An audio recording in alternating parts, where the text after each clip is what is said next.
On the fourth item that I wanted to speak to is on the matter of debt. In fact, if you look at the 10-point agenda, there was a bullet, standalone, national debt. The national debt has been a very big challenge to Kenya. In fact, debt almost brought our country to its knees. You heard what Professor Kidure said, that in 2022, there were 6 countries that everybody believed in the world they were going to default on their foreign financial obligations. One of them was Kenya. And why was Kenya there? Because we had the highest, the largest Eurobond of $2 billion. And I remember my good friend John Buddy saying, I mean, this debt was there, everybody knew it was coming up, and nobody was doing something about it. You know, we were just waiting. And so the first thing when we came into office, we said we can't. This country cannot default because many people don't understand the consequences of a country defaulting on its foreign obligations. It just turns your economy into something else. Just look at what happened in one of our neighboring countries. I don't want to mention names. When they defaulted, their currency was devalued by 100%. Just imagine Kenya's currency moving from 120 to 240. Would we have a country left here? And you know, there were very many people who were persuaded that the Kenya currency was going to go to 200. In fact, I remember speaking to one of the bankers, who is no longer my friend, because he was among the people who, you know, imagined, they were already piling up dollars, because they imagined that when it gets to 200, they will make a killing. Unfortunately for them, they had to make losses because the 200 shilling dollar did not happen. So we had to intentionally deal with the debt. What have we done on matters to do with debt? Number one, we made sure that we did whatever it took. And I appreciate that I had to make some very difficult decisions for us to be able to escape that default. We had to cut down on spending by about 300 billion. We had to remove subsidies on unga. We had to remove subsidies on fuel. We had to eliminate, we had to stall some of our projects because we had to pull back from continuous borrowing. That's number one. Number two, we did not just avoid default. We now went into a plan on how do we reorganize our debt. How do we successfully negotiate our way? I can confidently, that's why we went to the market. We went to the market in February 2024.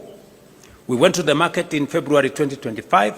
We went to the market in October 2025, and we went to the market again this February. To do what? To do liability management. The debts that were due next year, we now have no debts due in 2027. We have a small debt due in 2028. Then we will go to 2037. We have reorganized our debt portfolio so that it doesn't threaten our fiscal sustainability.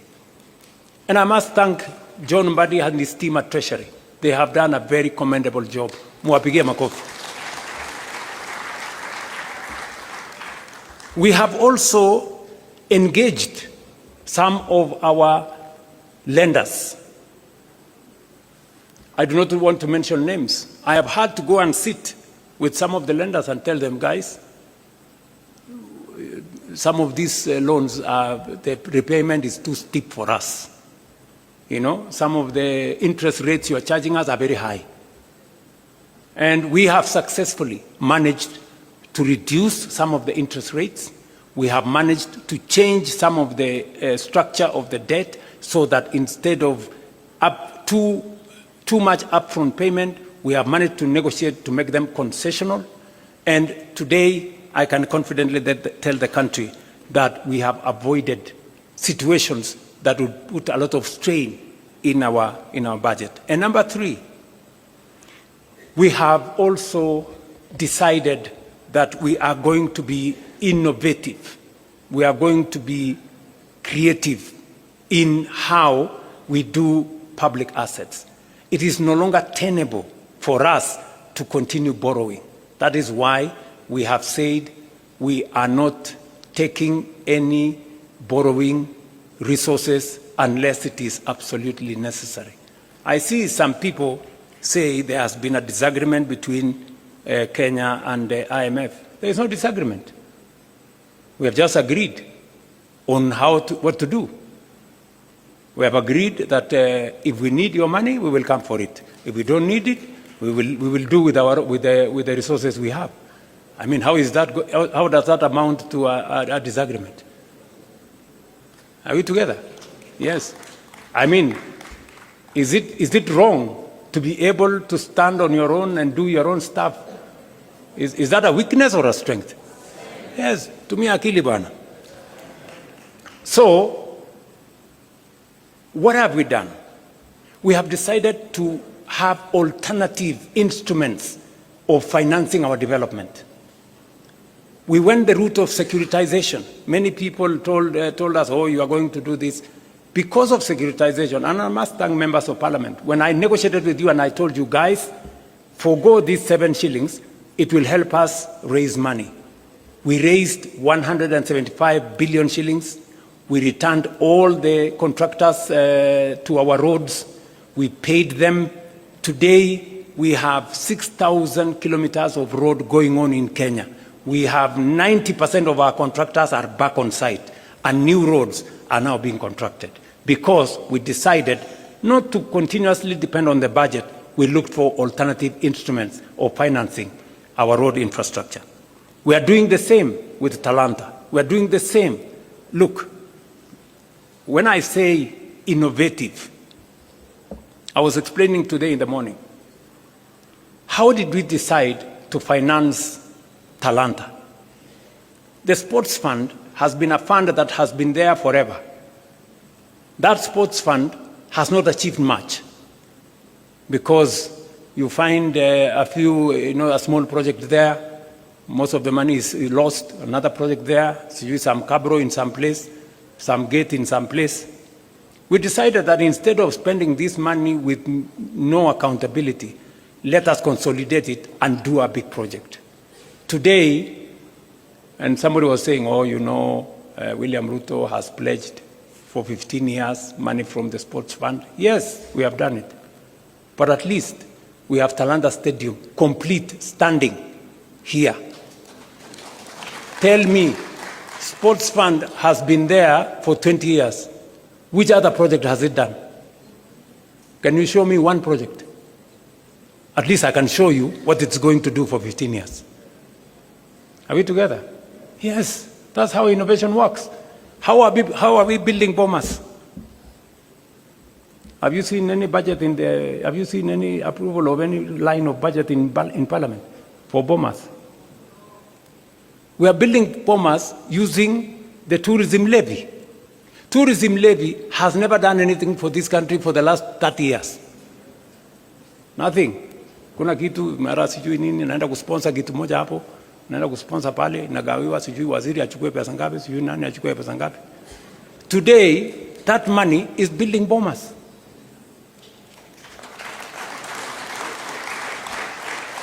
Friends, that is how thinking out of the box looks like. Kwani mlikuwa mnafikiri thinking out of the box ni kufanya kitu gani? If we had gone to borrow money to build all this, we would be in trouble, So we have decided to think outside the box.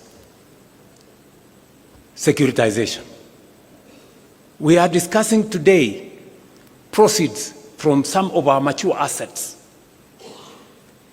When we discussed about selling a stake in Kenya Pipeline, Oh, many people said, oh, you want to sell the family jewel. Or you want to sell this. We've done privatization before. We privatized Kenya Airways. We privatized KCB. We privatized Safaricom. We privatized I don't know which company. But today, we cannot account for the proceeds of that privatization. We are doing it differently. And that is why Parliament passed the National Infrastructure Fund. It is not an experiment, as I said yesterday. It is what other countries have done. It's what India has done. It's what the UK has done. It's what Ghana has done. It's what South Africa have done. And that is the way to the future. This morning, Leo, I rang the bell at Nairobi's Securities Exchange, and we collected 106 billion from the sale of our stake in Kenya Pipeline IPO. And we are going to put that money in the National Infrastructure Fund. You know, let me explain to you. If we don't have the National Infrastructure Fund, the National Infrastructure Fund gives us a different leverage. It multiplies that 106 billion 10 times. You know, not through magic, no. Through innovation, creativity, and financing. And that is how we are going to have additional resources to do our roads, to generate more energy, and to do what our senior here, party leader, was saying. He said, we pretend that there is always an emergency in northern part of Kenya, when we know it's going to happen. Because of what we are doing now, if you read today's newspaper, we have already advertised for several dams.